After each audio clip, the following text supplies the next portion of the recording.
What's going on, guys? Welcome back to Patriot Specialized. Today's episode, boy, we got a lot going on here. A lot going on, but the camera was not my friend, so we had a few triumphs and a few disasters. So stick around, we'll be right back.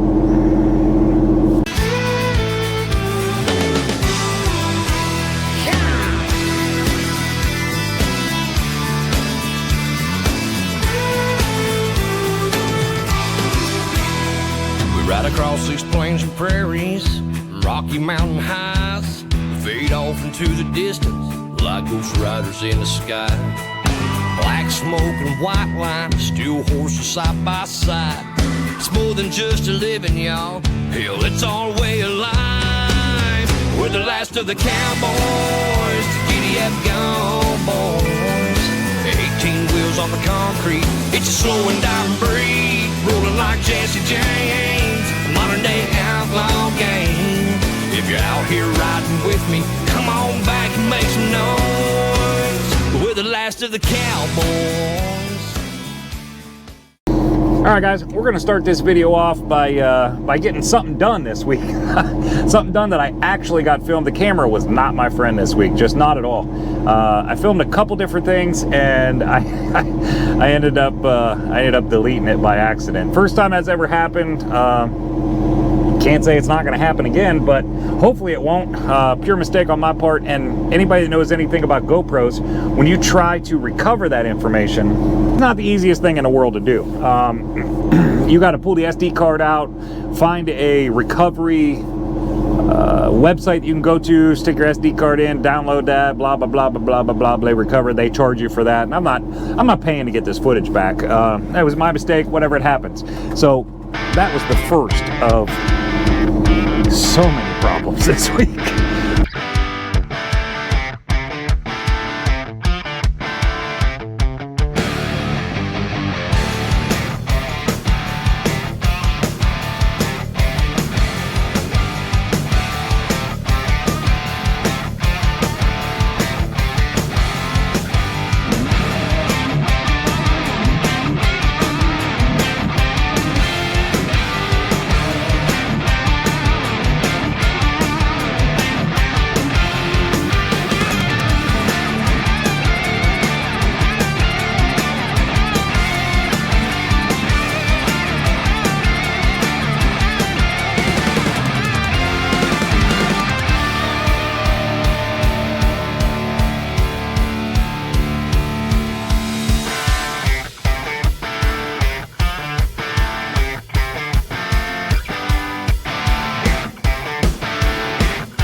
Between the lines, bird dogs are hunting, straight pipes are puffing. I'm loving this diesel life.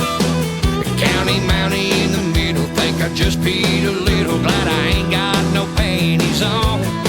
Don't need no bugs on my glass, bears on my ass, or pop singer singing country songs.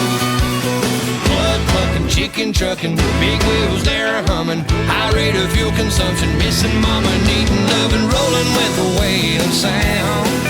Running like the Southern Shaker, I don't need no 40 acres to turn this rig around. I'm jacked up like a Chevy, but ain't heading to the levee. Lord have mercy sakes alive. On this high step and double clutching, gear jamming, chicken trucking, old school outlaw ride.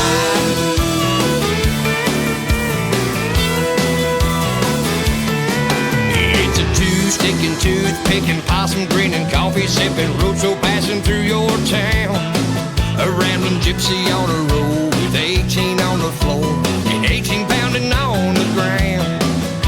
I don't need to see bubblegum machine, blue lights flashing bright. On this high ball and skins are crawling, 6 days without my darling, gonna make it home tonight. Clucking, chicken trucking, big wheels there humming, high rate of fuel consumption, missing mama, needing love and rolling with the wailing sound. Running like the Southern Shaker, I don't need no 40 acres to turn this rig around. I'm jacked up like a Chevy, but ain't heading to the levee. Lord have mercy sakes alive. On this high step and double clutching, gear jamming, chicken trucking, old school outlaw ride.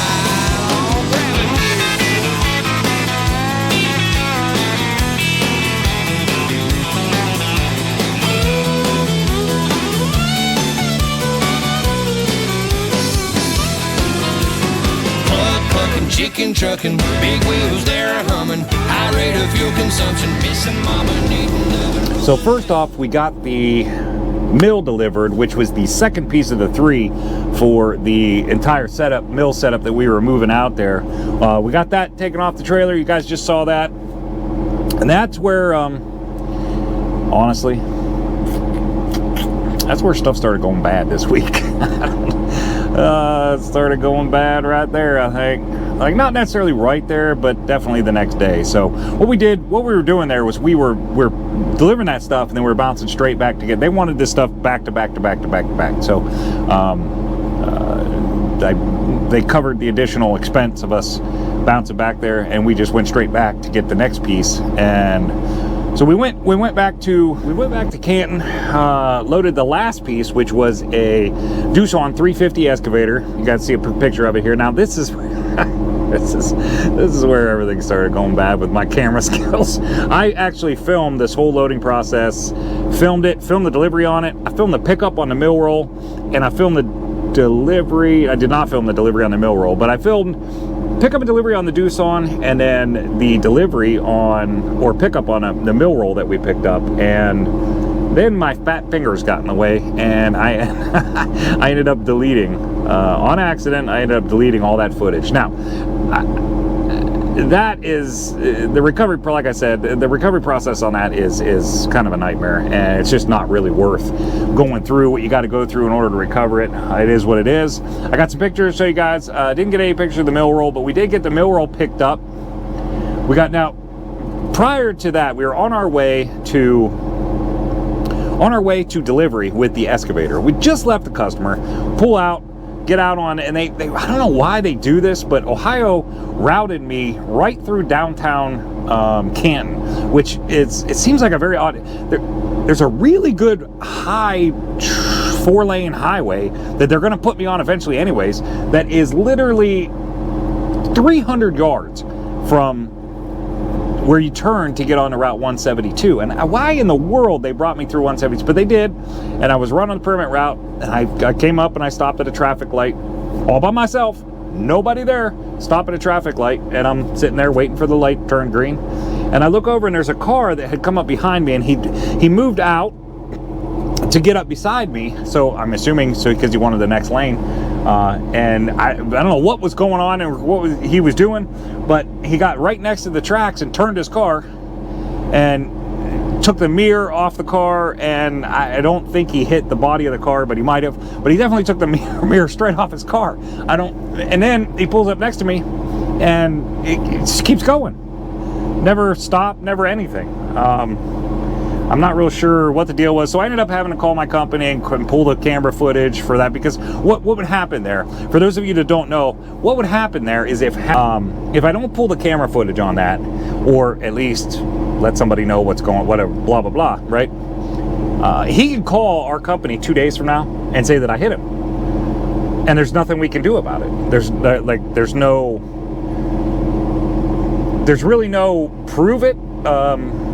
You prove it, and you're pretty much like, the commercial vehicle and the commercial company is wrong. Like we end up having to cover expenses on this stuff, and it's kind of frustrating in a way, because things like that can happen, and that's what people do, and it's wrong, and I don't agree with it, but that is exactly what could have happened. So in the interest of covering your butt, you know how that is, I went ahead and pulled the camera footage. Doesn't necessarily show the whole incident, but it shows enough of the incident to know that it absolutely wasn't our fault, and we had nothing to do with it. So that was a plus. Got that taken care of. Got that video downloaded or whatever, saved for future use if we need it. Hopefully not. Then we went on to delivery. No real incident there, but pretty easy, smooth delivery. Got that thing taken off the trailer, and we were picking up a mill roll right out of the same facility. So I delivered the excavator. Then I went right over and snatched up a mill roll out of the other side of the plant. Basically, I just drove around the other side of the plant, had to scale in. That turned into an event too. Anybody that has a setup like mine, and you try to do something like this, you'll know the struggle that I'm about to talk about. I radioed in. You guys saw me on the last episode. I radioed ahead, and they said I had to exit the truck parking and come in the main entrance. Well, I had to go back out to the truck parking lot in order to check in, because you have to scale to get the mill roll. I had to scale in with an empty weight and then scale out so that they know how much their roll weighs, so they know, roughly whether they're getting paid correctly on it. So I go in, scale in, I get on the radio, and I'm like, listen, I'm too long for your scale. That is one problem with this setup, is I don't fit on scales. You guys have seen, you've seen me talk about this, and you saw it on one of the videos where I just don't fit on these scales. And I said, there's no way I'm gonna fit on your scale. We're gonna need split weigh. And this totally blew their mind. I'm totally surprised that I'm the first guy to go in there that they had to split weigh, but they had no idea what I was talking about or how to handle it, or it was sort of sort of interesting. They pull me up on the scale, and I got my truck on the scale, and they get the weight, and they're like, okay, you're good. And I'm like, my trailer wasn't even on a scale. Like, you got my truck weight with a little bit of my trailer, and that's it. So I said, man, I have been there. If you guys watched the episode, like, I don't know how many episodes ago, but it was where I had that coil and I had to go back. Oh my gosh, that was a complete nightmare because it didn't get scaled correctly in the beginning. And I of course, that is going through my mind, and I'm like, man, this shit is not happening again. So I got them to what they ended up doing was they didn't know how to do it. So they're like, well, what's your empty weight? And I told them, what I weigh empty, and they said, okay. So they said, go ahead and go. And I'm like, well, do you want me to split weigh when I come back out, or how do you want to handle that? And they said, well, we'll handle that when you get here. And I'm like, oh man, here we go again. But wasn't the case. Didn't work out that way. I pulled up on the scale coming out of there, and they ended up just writing down the weight of the truck. I pulled the truck off, they wrote down the weight of the trailer, they added it together, they entered in the computer, blah, blah, blah, blah, blah. Very simple process. So, and they did a great job, and the weight actually came out to be within about 300 pounds, with us pretty much guessing. So that was really good. That was positive thing. And then of course, I get going and I'm on the permit route, and there is absolutely nowhere to stop on the permit route. And I was fighting, daylight is not an issue. It was an overweight only load, so daylight was not an issue. I could travel at night, I'm allowed to. It was just like, the reality of trucking is I had got up at 5:30 in the morning that morning and got moving, got everything ready, got going, and it was now, I'm looking at the clock and I'm like, it's gonna be 9 o'clock tonight before I can get stopped. And that was frustrating, let's say. Frustrating to know that there's no chance that I was going to get stopped till 9 o'clock, 9:15 at night. Now, the problem with being stopped at 9:15 at night is that truck parking is number one, there's not enough of it in this country, and so when you pull in at 9:15 at night, your chances of finding a parking space are pretty slim. Chance of finding a parking space when I got all my axles down, that's a totally different ball game, and it was not gonna. I ended up parking up against a curb at the truck stop. But the other problem for me is when you get there at 9:15 at night, these truck stops have got into the habit, thank you COVID, they are closed. The restaurants are just closed. They close at 8:30, 9 o'clock at night, and I'm thinking, why don't you not be open in the middle of the day when nobody's here, and be open in the evenings when people are here? But that is what happened. So it was a little frustrating and concerned me, but I did get there and I did get something to eat, so that was good. So then today, ran over to Youngstown, Ohio, so that we could get that mill roll delivered. We got that delivered, no real problem there. However, while I was there, I got out and walked around my truck while I was waiting for them they had to move some mill rolls. There were some other guys there unload. They had to move some of their mill rolls out of the way in order to back me up close enough to the crane to take the big mumbo jumbo out there, because it was about 78,000 pounds. They wanted me tucked in real close to the crane so they could grab it from a high pitch. So they moved some stuff for me so I could get backed up in there. And while I was waiting for that, I walked around, I closed my trailer up, I flipped the axle, did the stuff that I normally do once I get empty and I get out in the parking lot. I was doing that stuff right there, and I found a flat tire. The same flat tire that we just had repaired on Monday. So I called my shop and I'm like, all right, well, that repair didn't work, so we're gonna need to do this again. Nick takes a peek around and a couple shops that he works with down by Youngstown, Ohio, and nobody could get to me until that afternoon. So I said, well, Nick, I'll just bring it to you. I'll just bring it up to the shop, because it's kind of en route, not completely en route to my pickup, but kind of. So what I ended up doing was I ended up running up to the shop, taking the truck up there to get this tire repaired. He pulled me right in. They pulled the tire off, patched it from the inside, did a bunch of stuff, made sure that they had a good bite on it this time, and we weren't going to run the same issue. This tire has a lot of tread, so I hated to just replace it because it's still got a lot of life left in it, and I wanted to continue to use that. So we did that, got it put back on the truck, and I was leaving there, and this is another one. I just don't understand people at all. I come around the building after I left there, and I go out to the road to where you exit our parking lot. And I'm sitting there waiting for traffic to go by, going both ways. There's a lot of traffic going both ways, and I'm sitting there. And I had moved over to the right, like we always do when we're turning left. I moved over and I angled my truck that way, so I was pointing to the direction that I was going to go, and I was sitting there waiting for traffic to go past, and waiting. It took a few minutes. Traffic goes past. I go to pull out. I get right into my turn, and I hear crunch. Uh-oh.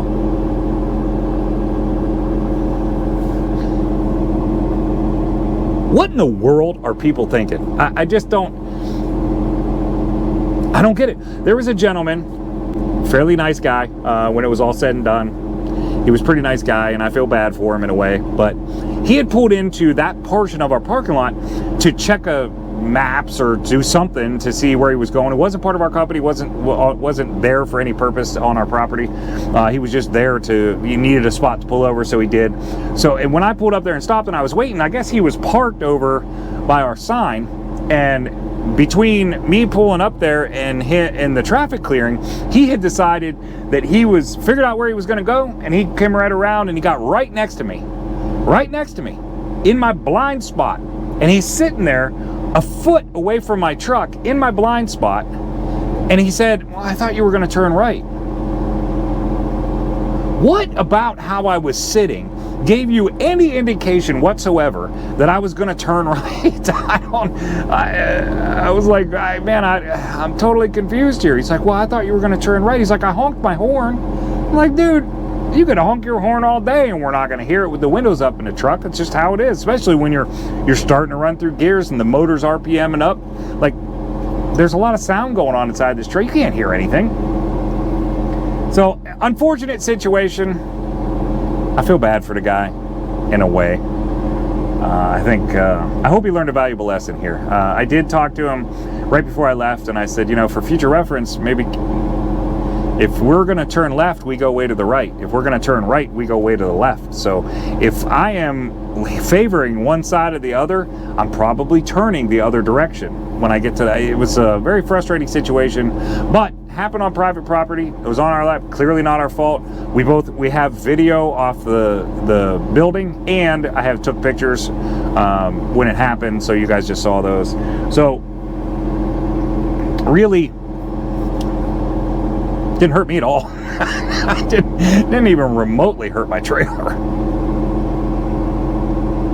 So that's it, guys. That has been my week in a nutshell. Man, it's kind of a frustrating week. One positive note that I want to say before I get going here. One positive thing I want to say: if you guys are down at Matt's, obviously, well, I shouldn't say obviously. If you don't know what Matt is the Mid-American Truck Show. It is in Louisville, Kentucky. It's going on this weekend. Started today about 4.5 hours ago. Runs all weekend, I believe. Today, tomorrow, Saturday. I think they're not there Sunday, but if you're down at this truck show, which I know a lot of you guys are, if you're down there, go swing by the Ace Doran. Go swing by the Ace Doran booth. It is in, pretty sure it's in the south wing. They said it's in the south wing. Go check it out. Look at the background that's behind there. You might see somebody you know on that background. I got wind of this the other yesterday that they put this thing up, and I think it's super cool, and I really wish that I had the opportunity to go down this weekend, but I don't think I'm going to.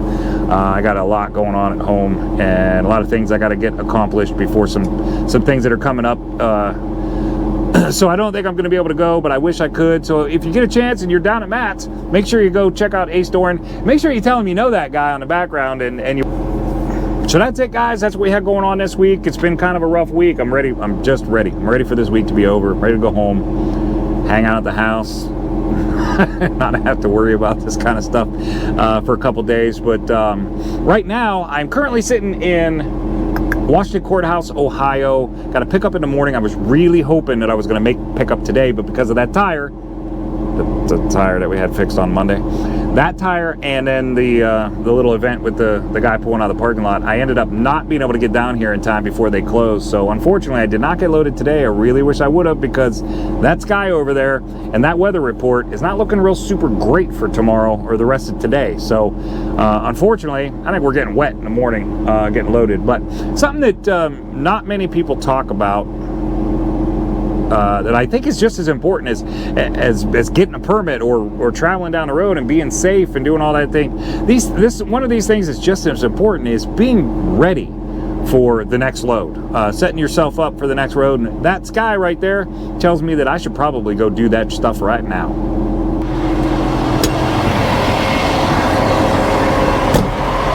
So what we got to do here, guys, in order to be ready for the load we're picking up in the morning, we really need to set this trailer up a little bit different than it's set up right now. What we're picking up in the morning is, you can see a few of my episodes, you guys have seen the really big plastic tanks that we haul. We're picking up 2 of those tomorrow morning to go over to Denver, Pennsylvania. We're picking up, I'm going to take them home for the weekend. They deliver on Monday out there in Denver, PA. Now, don't mind the dirty trailer. I hope the GoPro's hiding how dirty this thing is. This is what your trailer looks like when you haul scrap stuff around for a week. This did not look like this before I started hauling that stuff for the scrapyard, and unfortunately, because their machines have so many leaks and so much grease on them, that this is what my trailer ends up. I'd hoped to get the trailer washed after we got everything done, but of course, with all the other stuff that happened, that didn't happen. I was hoping to wash the deck off, but we're gonna have to get to it next week, I guess. Hopefully, maybe some rain will help me out tonight. But what we need to do, we need those tanks to sit right down in the center, and this trailer actually helps us out with that because of the cutout in the center. There's a little bit of a gap. There's an inch gap there. That's going to help out with our height quite a bit. But we're picking up 11-foot 9-inch round tanks tomorrow, 2 of them. So we're going to need the entire deck, basically. They're 13 feet long, so we're going to need basically everything we got here. However, my outrigger boards out here in the center, they can't be there because I need that little extra inch. That kind of works as a cradle when we're putting them things down in there. So we're gonna have to drop our chains down in, and we're gonna have to move our boards. And what I normally do with this is I take the boards, put them on each end and stack them up and then chain them in. So that's what we're gonna get done right now. Try to get set up for tomorrow so that if that rain shows up and it's pouring down rain tomorrow morning when we're loading, we're not getting soaked doing this kind of stuff when hopefully all we got to do is to get skirmit done. So here we go.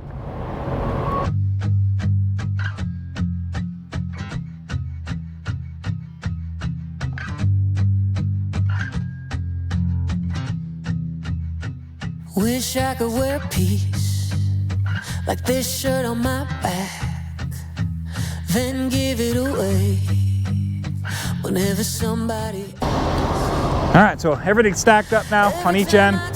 We did the same thing on both ends. Now, I'm gonna need 4 straps tomorrow. And my winches, I had one winch that got damaged, so I don't know that I have enough winches to use winches on both of these and the tanks. So I'm gonna try to set my chains up so I can use my chains on these boards rather than the winches. I might end up having to move this stack back there to make this work the way it needs to. I don't know, we're gonna find out here.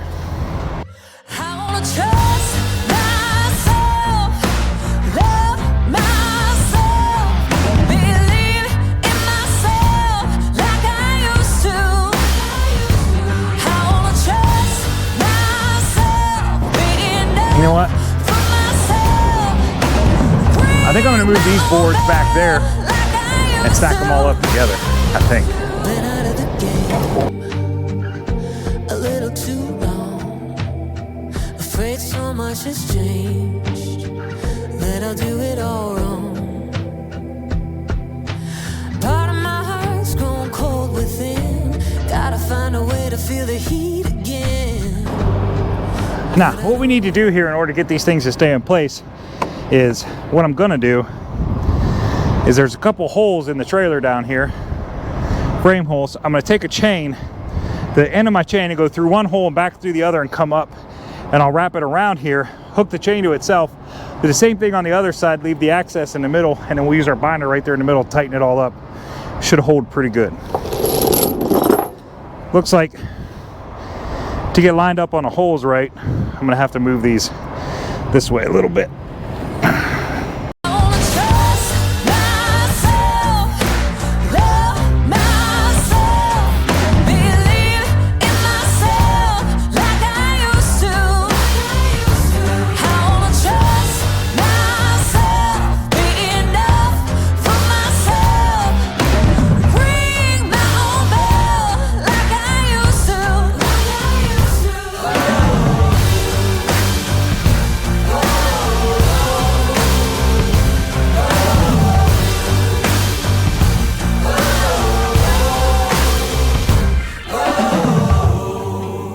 Trust myself.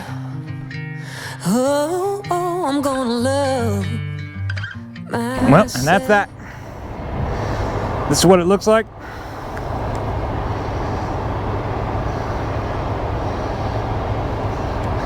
I know most of you guys are drivers and you know all this stuff, but for those of you that aren't drivers, that's a great way to use one chain to tie down whatever you need to tie down and be completely legal and have it not be able to move around because of the chain on both ends here, on both sides. Once that's tight, that's pinched in there, that can't go anywhere. So that's a nice easy way to do it. Now we're gonna drop our chains down in here so that they won't get affected. Pretty sure we got enough space left. I'll grab the tape measure and make sure.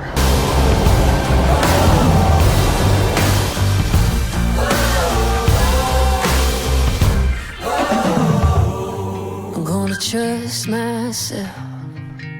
Oh, I'm gonna love myself. Looks like we used 2 feet of space there.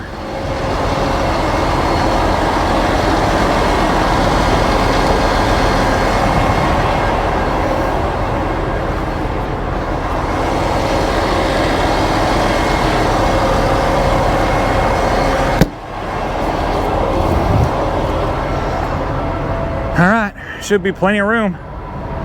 Put these tanks on in the morning. And all we got to do is strap them down, put our oversized stuff on, and we'll be able to roll.